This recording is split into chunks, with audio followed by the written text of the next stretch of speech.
Hey guys, so today I wanted to take you through my garden tour for middle of May, and this is my first garden tour for 2024.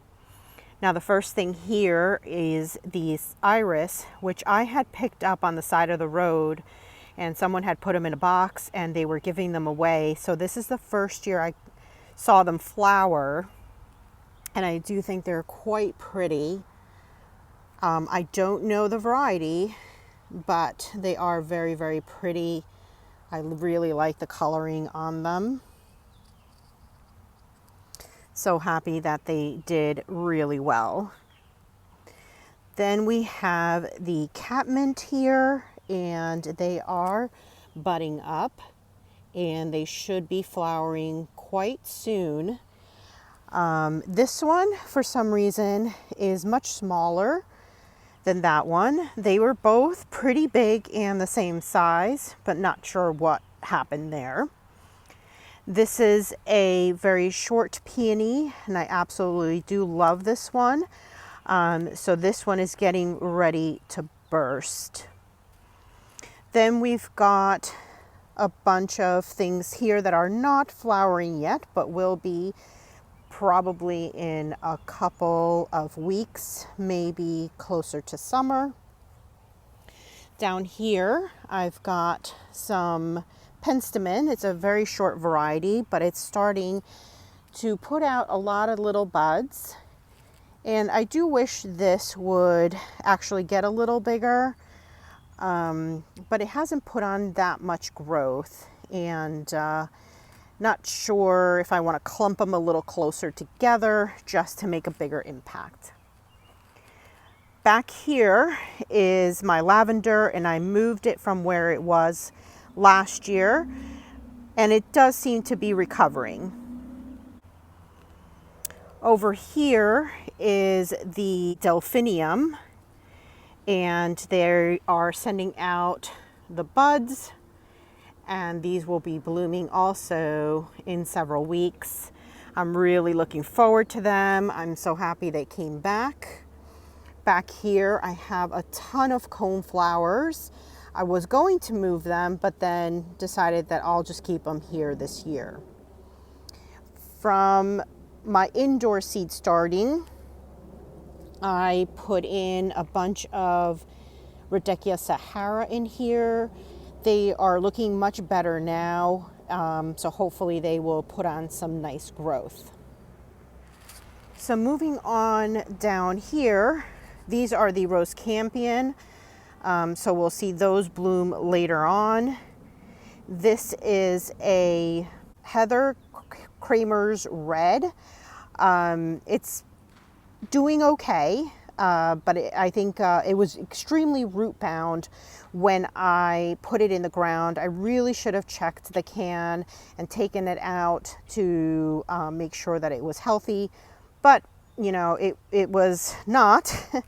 And but I think I do see some nice green growth on it, and I think it's starting to recover and do better, because I did cut a lot of the roots off and try to get it to you know, set the roots out here. So back here I have some black-eyed Susans and more delphinium, and here I had transplanted some great blue lobelia.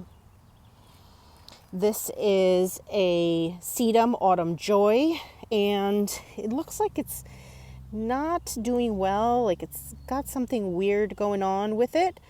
And I see a ladybug, so I am wondering if it has some kind of pest on it, and that's why the ladybug got drawn here.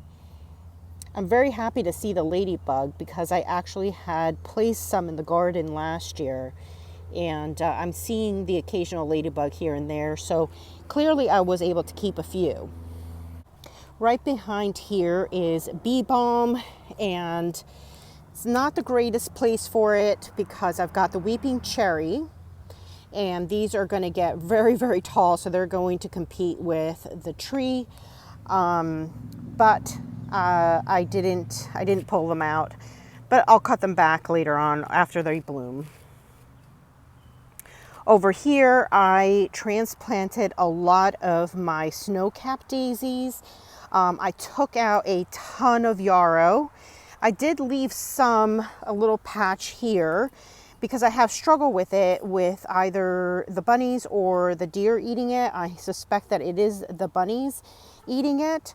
So we'll see how it does out here in this little patch. But all of these are the snow-capped daisies, and those generally don't get eaten up. So I'd like to see how those do. This over here is a Veronica that should flower more like in the summertime. This is a snapdragon that has overwintered now several years. And I keep waiting for it to just die off, but it's still here. Another rose campion, a couple of them self-seeded down here. And then over here is my feverfew that I had winter sown. And then I just cut them into chunks and then planted them out. I have 2 other little pieces there. And I thought that could look really nice over here. Generally, I have not seen the deer or the rabbit bother these. So hoping that that could get established here and then have something that's flowering that doesn't get eaten up. Over here, this is a Veronica. This is a purple one. It does fabulous over here. And again, not bothered by the deer or rabbit so far. It's going on its 4th year, I think, and done really, really well here. Then I've got some Millennium Alliums. I had 3 here, and I took one out because I put that in the front of the house as well as a few others. And then I put in a Stilby over here, had an extra one. And like I said, that's the bee balm there. I'm hoping this will look like a really nice, colorful area with some of those changes. I also brought out my fern. This is the Japanese painted lady fern. And I had it in my back garden, but it kept getting eaten up, I'm assuming by the rabbits again. And I decided I was gonna just bring it out here and just see, would it be a snack out here? Or, you know, we'll see. So far, so good.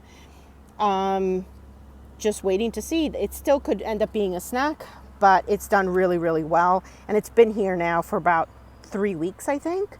So it's done super well. Now over here, this is an entire patch of cherry brandy rhododendron. Several of them, about 3 of them, were ones I already had in here. But all the other ones I started indoors, and I'd like to see a really nice big patch. Generally, again, these get left alone. Sometimes a few flowers get eaten up, but they usually do fairly well. Back here is a St. John's wort, and these puts out beautiful yellow flowers, and it's looking really nice this year.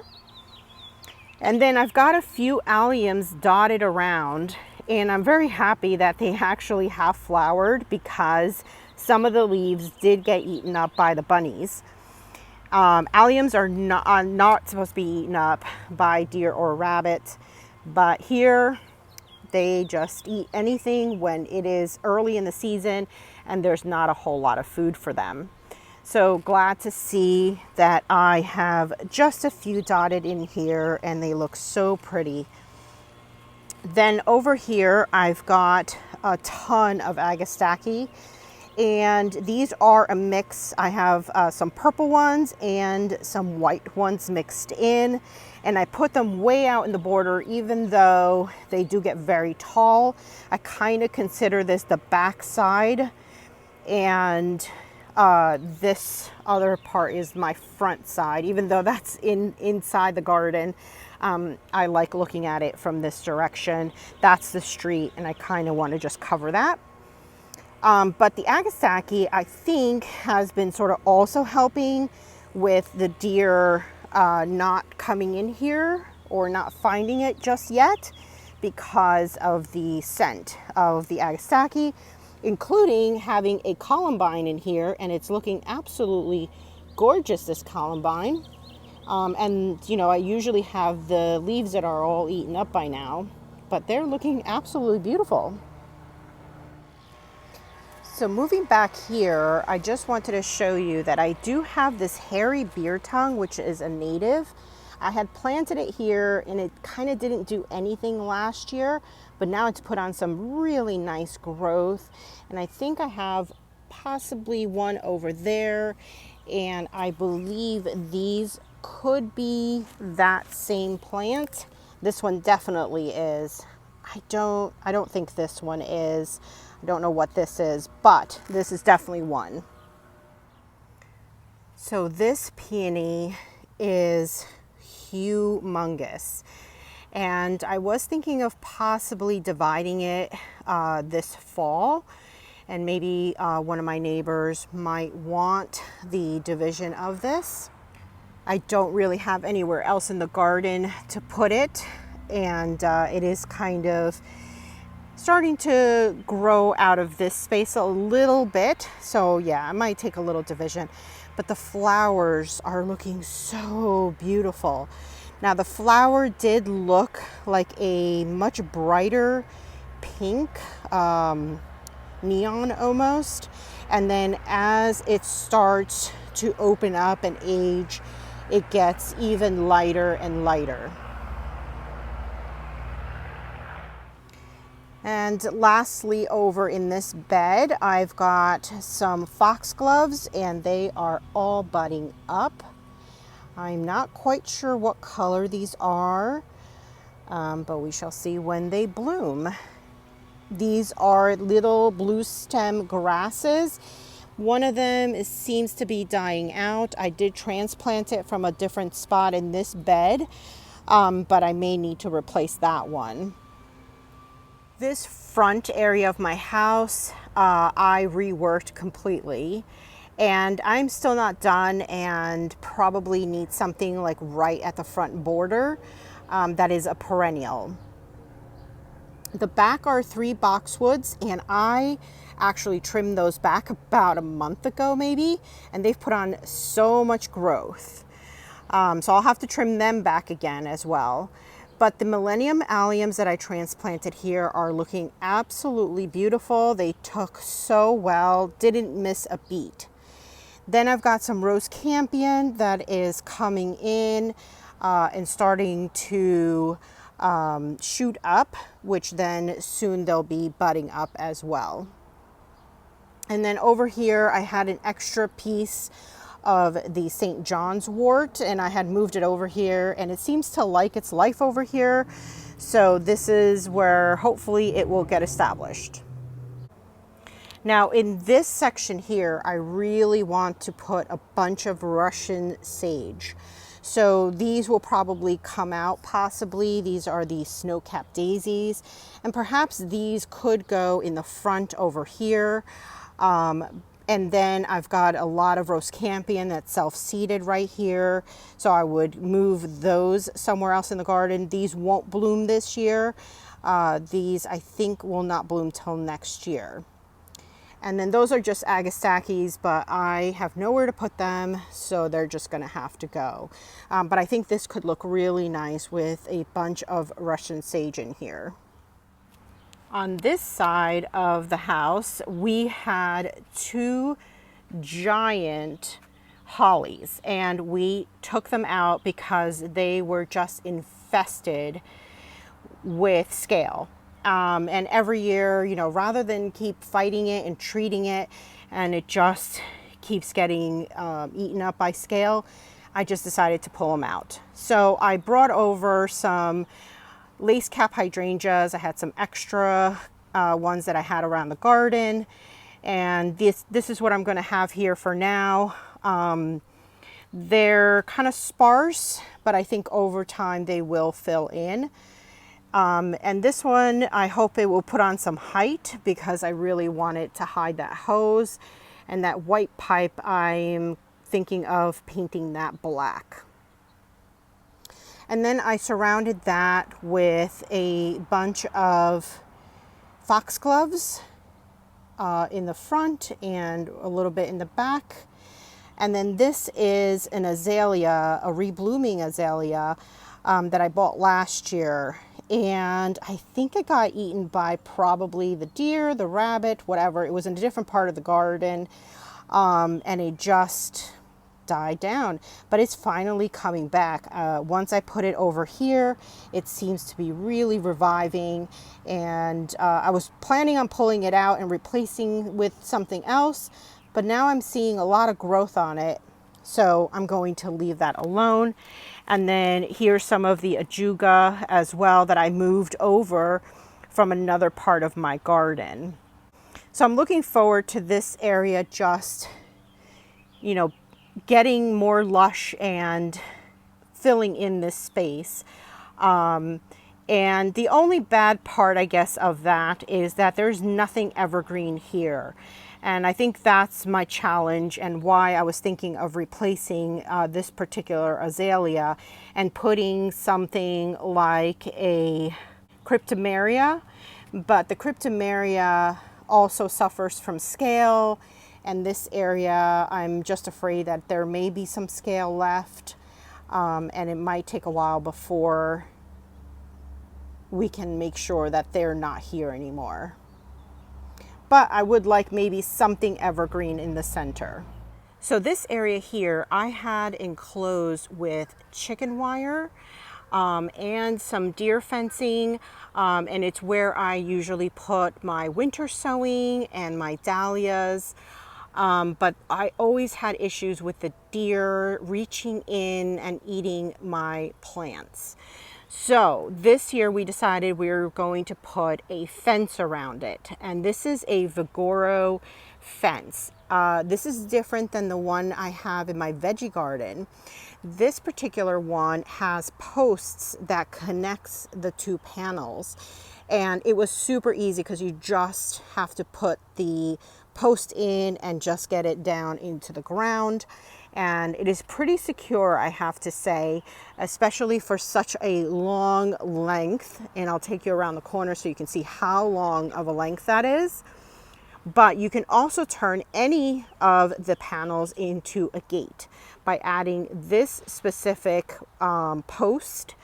So you would have just one of these posts, and then this is the fence one that gets added in, and now that one serves as a fence. There is quite a big gap here, so potentially some rabbits could get in, particularly the very young rabbits. So I have chicken wired all the way at the bottom. And maybe I'll paint it black one of these days. But for now, it seems to be doing okay. My issue, just a little backstory here, is that I actually had a rabbit that nested in one of my flower pots. And the baby bunnies I discovered back on April 19th. And I think at that point they may have been about a week old, possibly a little bit more. But then about 4 days later, because I had watered the pot and not realized that there was bunnies in it, the soil was super wet, and 4 days later I started to see maggots in the flower pot. So I started to panic, and I decided to try and take a look at the bunnies and see how they were doing. And when I kind of pulled back the nesting material, one rabbit jumped out. So then I tried to grab that one, and then all the other ones started jumping out, and I I didn't even know what to do. So I immediately called animal control, asking for their help. They weren't too helpful, but they were willing to come out. And then we ended up putting the bunnies inside a clean pot and filled with straw.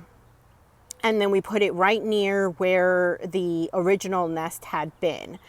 So the mama rabbit did come by that night to look at her babies. The babies all jumped out of that pot, and the mama didn't let them go back into the pot.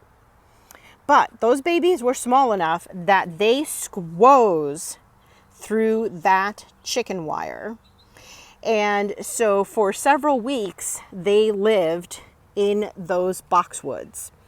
And I could not get my winter sowing planted out until I ensured that those bunnies vacated this garden. So now they have, they've left the garden. As far as I can tell, I have not seen any activity. And unfortunately, because of all of that chaos, I did not have a chance to film planting out my winter sowing. So for those of you that do watch me for the winter sowing, I apologize, but I do have a video from last year. So it's the same exact process of getting out the winter sowing into your garden. So I added multiple entrances into this garden. And it's very easy to just use that as an entrance. And now I can get to my flower garden. Now, I did want to have the flowers over here, but there was grass here. And I did put cardboard and compost, but I have that really nasty grass, that viney grass that really goes super deep. And I'm going to have to keep after it to make sure I can remove it thoroughly before actually planting anything here. So for this year, this is going to be my pathway into the garden. Later on, I do want this to be a pathway just so I can get to the boxwoods and trim them. You know, I added another entrance right here.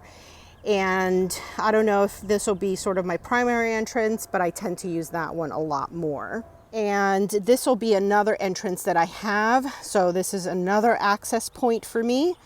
And then just sort of creating a small pathway here. So let me quickly take you through what I have in this garden. A lot of it is my winter sowing. I do have 3 parsleys here. Those I grew last year in a grow bag. And so I transplanted them over here and they're going to flower. But mainly I want those for the swallowtail butterfly. Back there is a viola that I had winter sowed last year, and it survived here and it looks absolutely beautiful. This is a coneflower that I actually transplanted from my front corner garden. This is all winter sown, and I believe every single one of these are the mixed azuretums. Over here is the bachelor button, the bride. So they're a white bachelor button. Over here I have some poppies that I winter sowed, and there were a few survivors because they didn't all make it.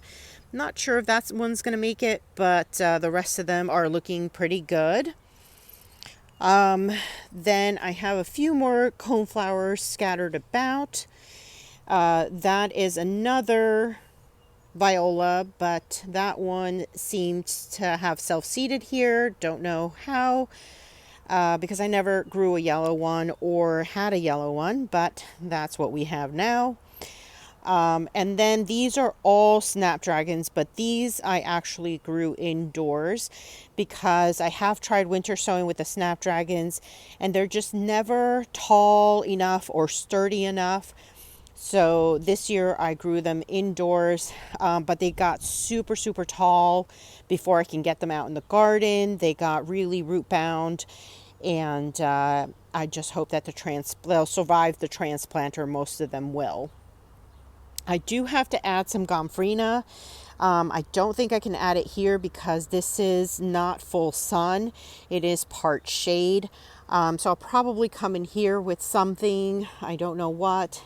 I had some zinnias last year and they did fine over here, so I might still put zinnias in this corner here.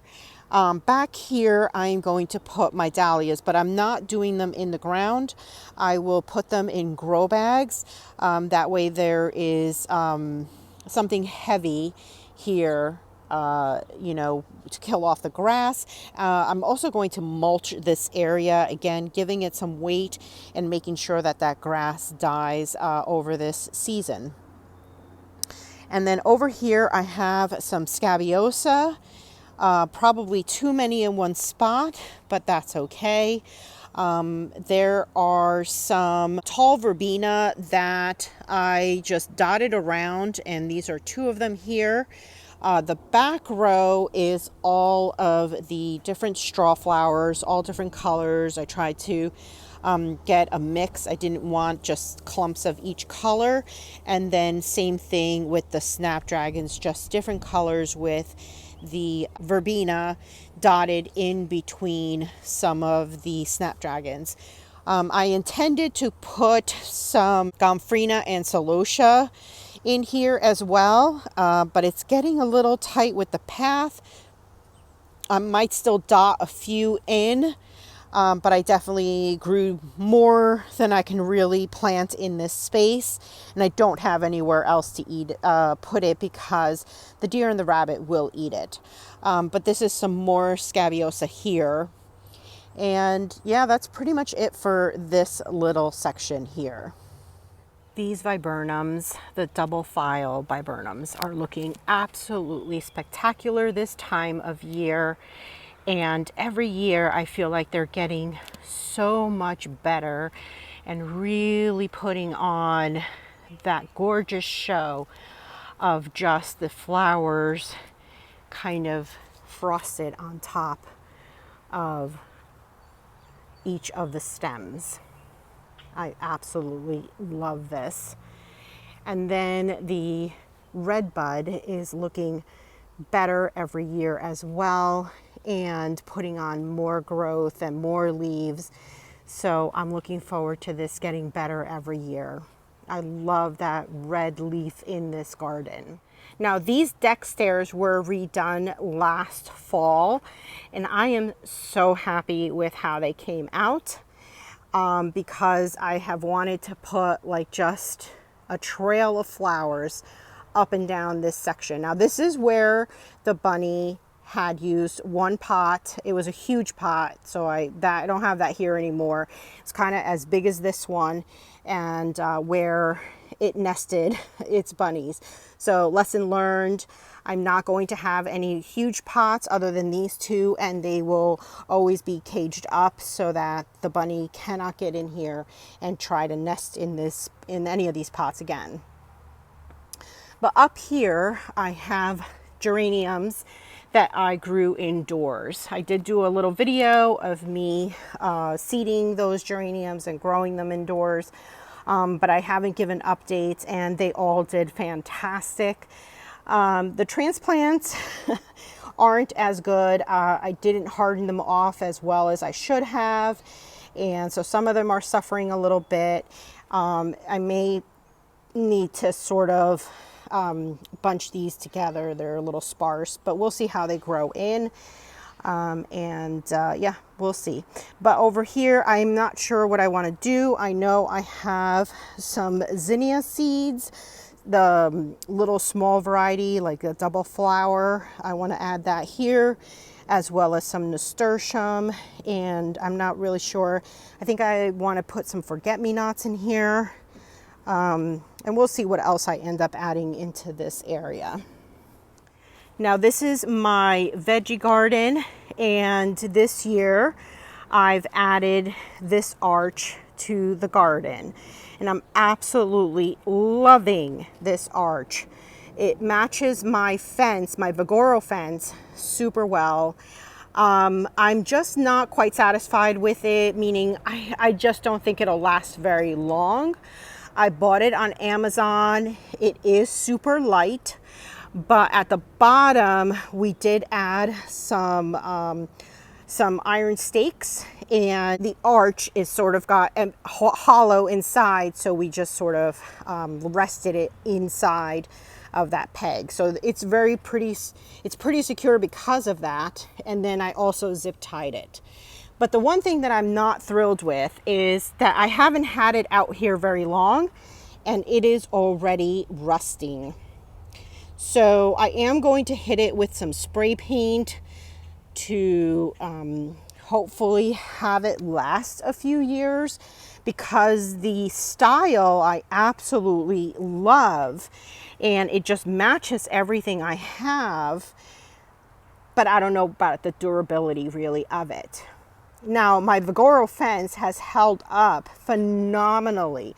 I really highly recommend this fence if you're looking for a fence that's not permanent, but you know, you want to keep out some of the critters. Now, again, the rabbits can still get in, so I did put chicken wire all the way around the perimeter of this fence except for the entryway, so that, you know, you can still have some bunnies that sneak in there, so that's still potential, but the adults cannot get in.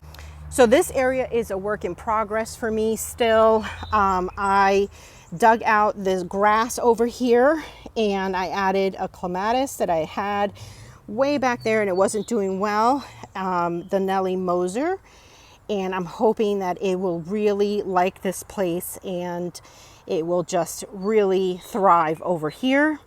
I added one of the variegated grasses over here as well, and I'm really not sure what else I want to add in this corner here. Now I have another clematis inside of the fence, and that was way in the back over there, but I wanted to put that on this side of the fence, but I still need to dig out all this grass, and this grass, oh my goodness, trying to get this grass out is a nightmare. So yeah, I've just have so much to do that it's just taken a back seat. So I am really loving this back corner garden. It is looking absolutely beautiful. Now, we did make sure to add some deer fencing all the way around. Now, this is a plastic fencing, but I really like this black one. We had a green one, but I feel like the black one does sort of fade away a little bit better. The rabbits still get in here. Matter of fact, they have chewed holes right through this. So yeah, plastic will not keep the rabbits out.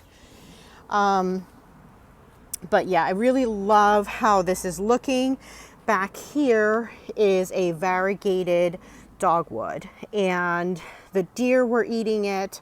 There's still a chance that they could try to come back through these 3 trees over here because they can still get around.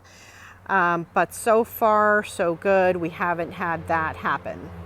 Then on either side here, I have hydrangeas.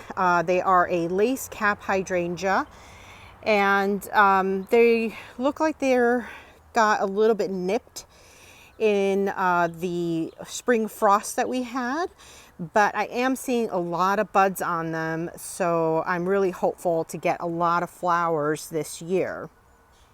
Then back in this corner, as well as over here, I have a ton of foxgloves, and I see budding on them. So we will be having some blooms on these in probably, I would assume, in 3 weeks. Now up front over here, I have all astilbes, and there are 2 different varieties in here. And they look so spectacular this year. I bought most of these from Bare Root at Walmart. And I've been trying to work on a video to show you how to plant bare roots, astilbe bare root, in your garden, because these have done so beautifully for me. Now this year I also added this gorgeous Jack Frost Brunnera, and I think it'll probably flower next year. You know, it's got to get established in here, but they look so beautiful. I absolutely love how this garden area is looking. Off to the side, I have some ajuga. I don't know the variety, but there's a huge patch back here, and that is looking quite healthy.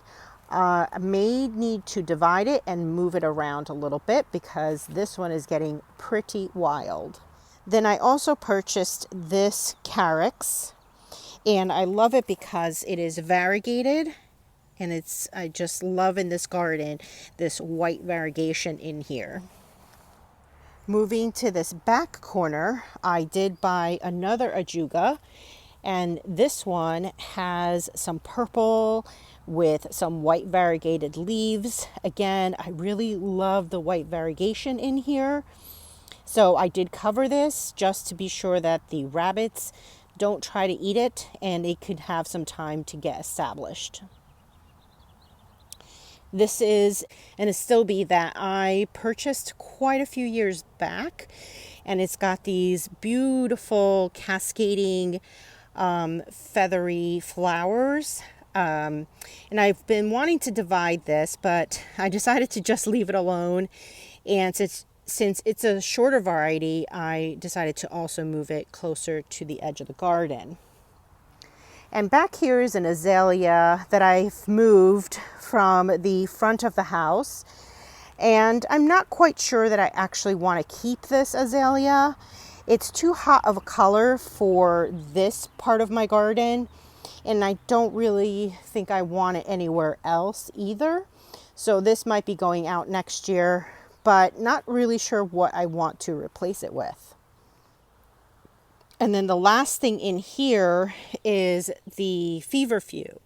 And these have overwintered, and this area, this patch looks so beautiful and huge. And I did move one little one over here. I might want to have another one over here and just flanking either side so that she just gets nestled in here, my little statue, which looks so beautifully surrounded. So thanks for joining me on this garden tour, and I hope to see you next time. Bye.